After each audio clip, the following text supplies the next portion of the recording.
Olá pessoal, como eu sempre costumo dizer aqui, eu não sou nenhum profissional na área de modelagem 3D. Eu apenas gosto do Blender e sou um autodidata que procura entender alguns recursos e transferir para vocês essas informações sobre o programa. No dia de hoje eu quero mostrar aqui como é que a gente pode fazer alguns efeitos interessantes aproveitando lapsos que acontecem aqui de criação. Para mostrar a vocês que a gente pode usar a diversidade de recursos que o Blender nos oferece para criar certos tipos de efeitos. Vou excluir o cubo aqui com a tecla X e vou adicionar na área, por exemplo, uma Mesh Plane. Vou aproximar com o scroll do mouse e temos um plano bem simples. Esse plano, se a gente quiser torná-lo complexo, a gente entra no modo Edit Mode. Aqui a gente pode usar o botão direito do mouse e usar a ferramenta chamada Subdivide. Ela faz um corte na vertical, na perpendicular, e aqui a gente pode, por exemplo, colocar 5 números de cortes. Então a gente consegue dar à malha, como vocês podem ver, uma complexidade melhor. O que isso quer dizer? Que vai ter mais número de vértices, de faces, de arestas. O que eu poderia fazer aqui para criar algo interessante em relação a esse objeto? Utilizamos os recursos simples que o Blender oferece. É isso que eu queria mostrar a vocês. É apenas um exemplo. Eu vou olhar esse objeto por cima e aqui com a opção Vertex selecionados, eu vou apenas pressionar o botão esquerdo do mouse, arrastar e selecionar apenas os vértices internos. Aqui eu vou usar um recurso que é muito utilizado para poder a gente fazer o que a gente chama chanfre de vértice. É o atalho Shift Ctrl B. É a ferramenta de atalho. Agora, se empurrar o mouse um pouquinho para fora, repare que ele começa a criar aqui uma espécie de um vértice. Tá? Se eu usar o scroll do mouse para cima, eu consigo fazer com que esse número aumente. Eu crio uma forma interessante aqui, como se fosse um losango.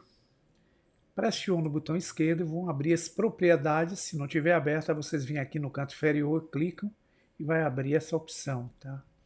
Aqui eu posso controlar o shape, que é a forma como esses vértices serão atribuídos. Se eu diminuo, eu dou um formato oval. Se eu aumento, eu dou um formato aí de um losango. Vou usar aqui mais ou menos essa forma. Pronto, vou clicar fora.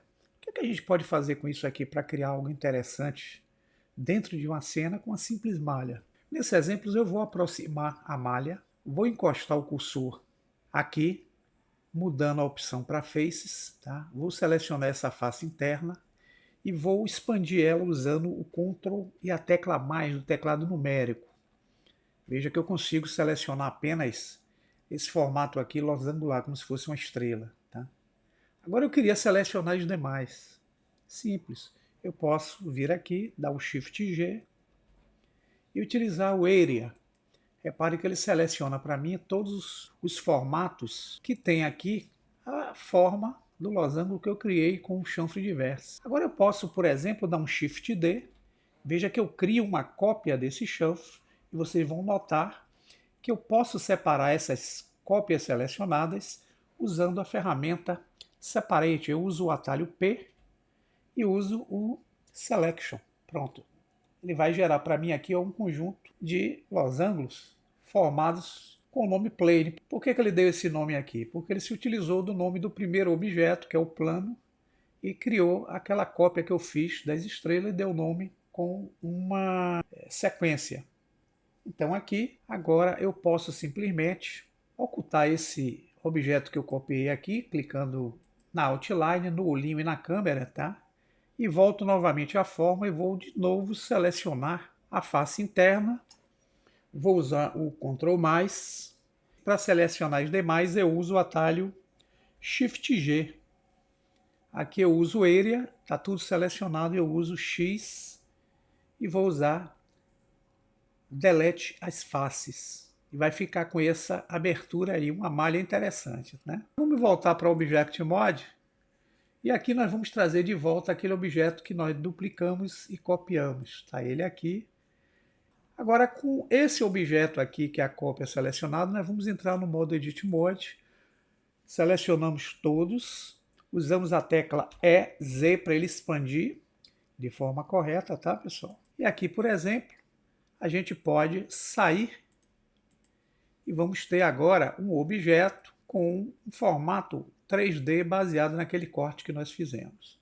Agora eu posso selecionar o plano, entrar com ele no modo Edit Mode, seleciono ele todo novamente, vou usar a tecla E de Extrude, Z, para que ele corra um pouco, para dar um formato tridimensional. E aqui eu posso voltar para o Object Mode e vocês vão ver que eu criei uma forma simples, com poucos recursos. O que eu posso fazer aqui de interessante com essas duas malhas? Uma animação, por exemplo. Eu posso aqui, no frame 1, selecionado, selecionar o objeto plano, usar o Move, trazê-lo para cima.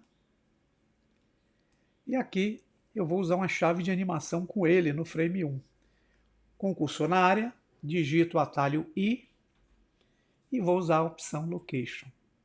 Agora eu vou até o frame 110. Lembrando a vocês que quanto mais a distância de uma chave para outra, mais lento é o processo.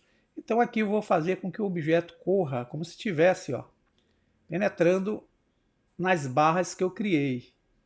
Aqui eu fecho, cursor na área, tecla I, Location. Vamos ver como ficou? Dando o player de volta, vocês vão ver uma animação simples, com alguns poucos recursos feitos aqui no Blender 3D. Por isso que o Blender é divertido. A facilidade que nós temos de criar certos efeitos na área 3D. Agora, vocês estão vendo que eu tenho aqui as duas chaves. Se eu quiser fazer com que essa animação seja mais rápida, é bem simples. Eu posso selecionar apenas a segunda chave, clicando nela com o botão esquerdo. Note que a de cá vai ficar com um tom branco. A que está amarela é a que está selecionada. Então, eu encosto o cursor do mouse, pressiono o botão esquerdo e arrasto mais para perto. Voltando à animação, notem que a animação aqui agora é mais rápida. Se eu quiser agora selecionar a segunda chave e dar mais distância até o frame 250, esse distanciamento aqui vai permitir que a gente tenha uma animação de forma bem mais lenta, como vocês podem ver o procedimento lá na área 3D. Então é isso aí, pessoal. A gente, através de alguns recursos simples, a gente consegue criar formas com efeitos dinâmicos interessantes aqui na área 3D. Espero que vocês tenham entendido a ideia do tutorial e que tenham um bom proveito e até o próximo vídeo. Grande abraço a todos vocês.